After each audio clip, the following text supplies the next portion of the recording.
काल का जीवों को तपते पत्थरों पर जलाना।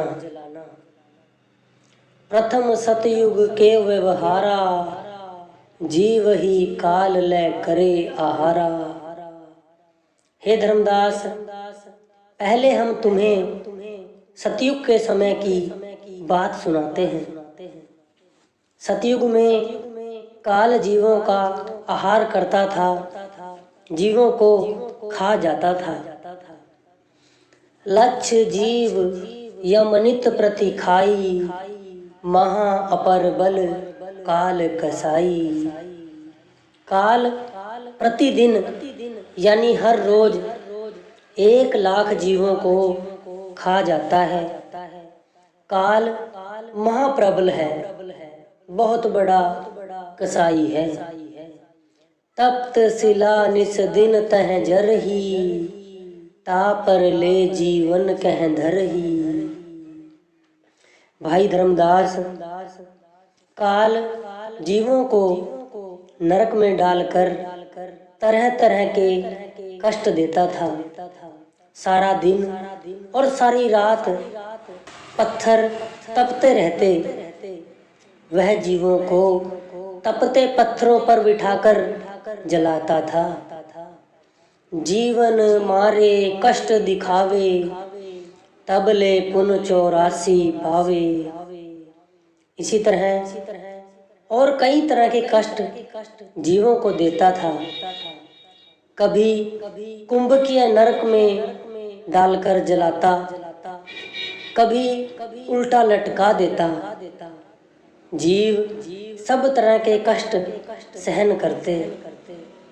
जब जीव नरकों की सजा भोग लेते तो उनको फिर 84 के चक्र में डाल देता। ताही पीछे योनिन भरमावे, यह विधि नाना कष्ट दिखावे। इसके बाद जीवों को योनियों में डाल देता, तरह तरह के कष्ट देता। बहुविध जीवन कीन पुकारा, काल देत है कष्ट अपारा। तब जीवों ने दुखी होकर अकाल पुरुष के चरणों में पुकार की, अरदासें विनतियां की, प्रार्थनाएं की, मिन्नतें की। यम का कष्ट सहा नहीं जाई, हे साहिब दुख काटो आई। जीव कहने लगे, हे सच्चे पातशाह, आकर हमारी सुध लें। काल ने हमें नरकों में डाल रखा है, तरह तरह के कष्ट देता है। हमसे यह दुख सहे नहीं जाते। हे सच्चे पिता, आकर हमारे दुख काट दो। हम बड़ी मुश्किल में हैं, जल्दी आओ, देर मत करो। जब देखा जीवन बहु विकल, अति दया पुरुष जनाइया। दयानिध सत्य पुरुष साहिब, तब ही मुझे बुलाइया। कहा मोहे समझाए बहुविध, जीव जाए चितावहो। तुम दरसते जीव होए शीतल, जाए तपन बुझावी हो।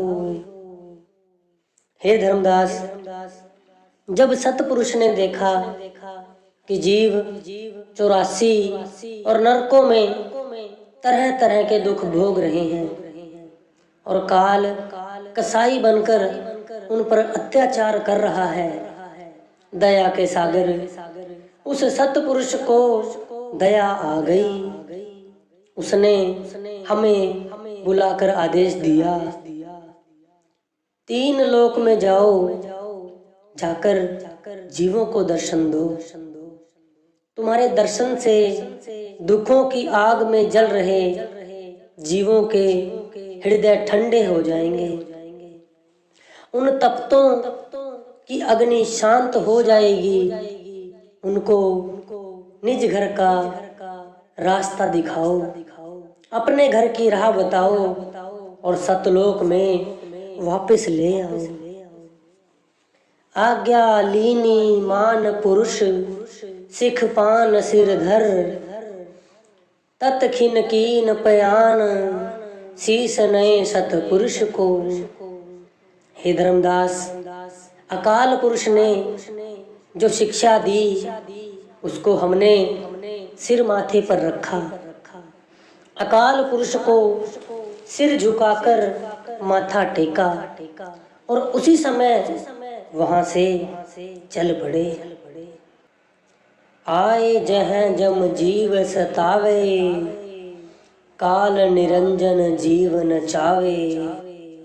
हे भाई, हम वहां आए जहां नरकों में यम जीवों को सता रहा था, काल निरंजन जीवों को उंगली पर नचा रहा था।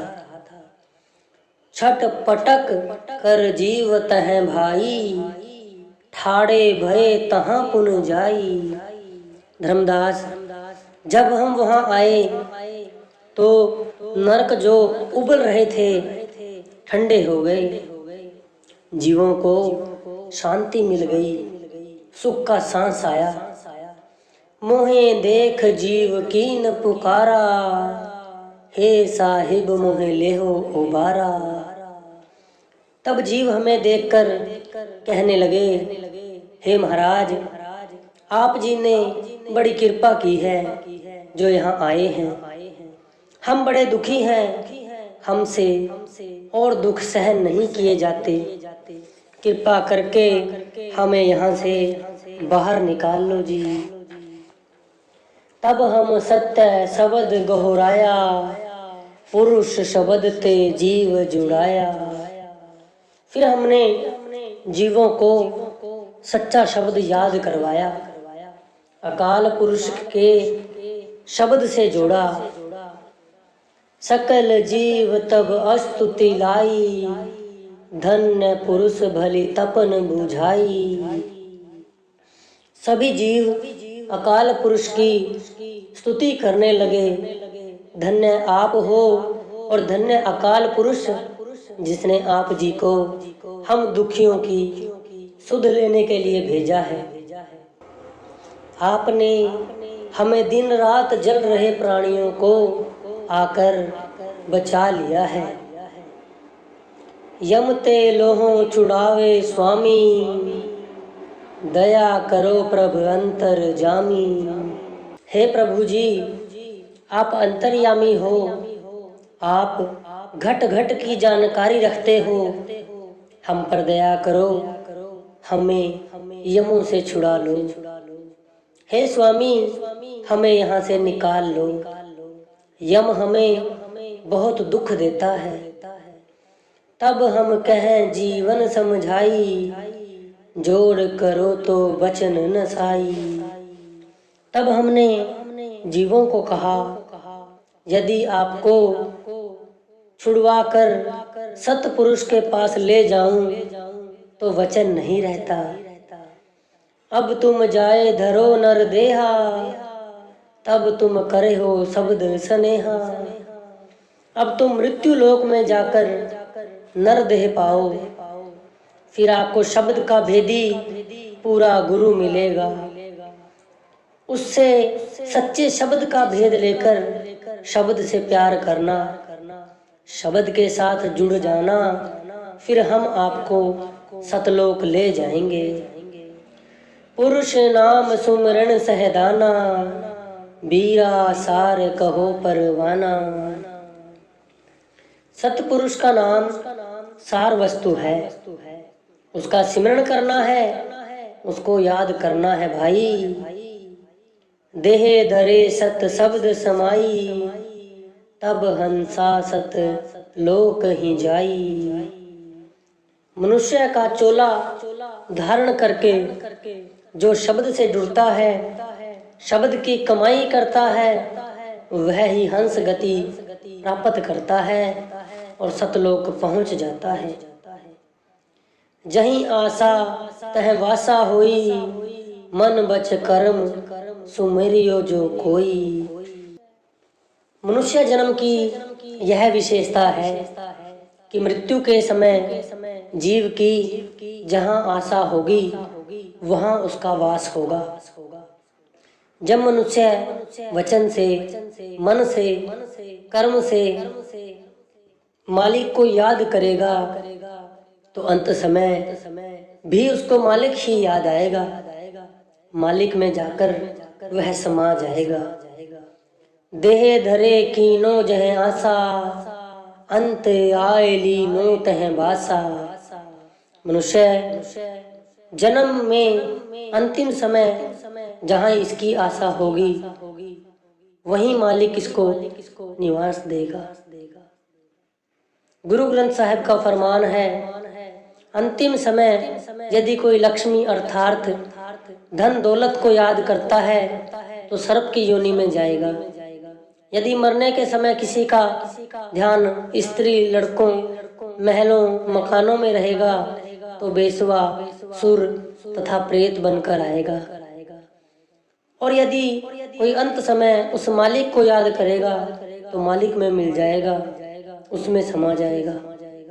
मालिक जन्म मरण में नहीं आता, यह भी जन्म मरण के चक्कर से मुक्त हो जाएगा।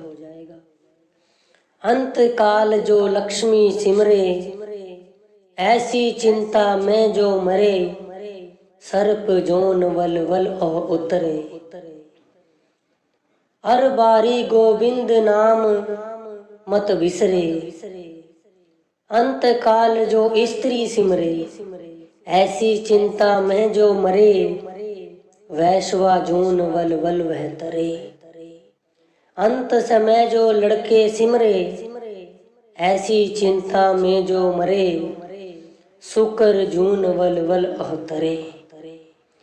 अंत काल जो मंदिर सिमरे, ऐसी चिंता में जो मरे, बढ़त त्रिलोचन ते नर मुक्ता, पीताम्बर वा के हृदय बसे। कबीर साहब कहते हैं, हे धर्मदास, हमने नरकी जीवों को समझाया कि तुम्हारी तकलीफ देखकर हम यहाँ आ गए और तुम्हारे लिए एक वाणी बोली है, वचन किया है।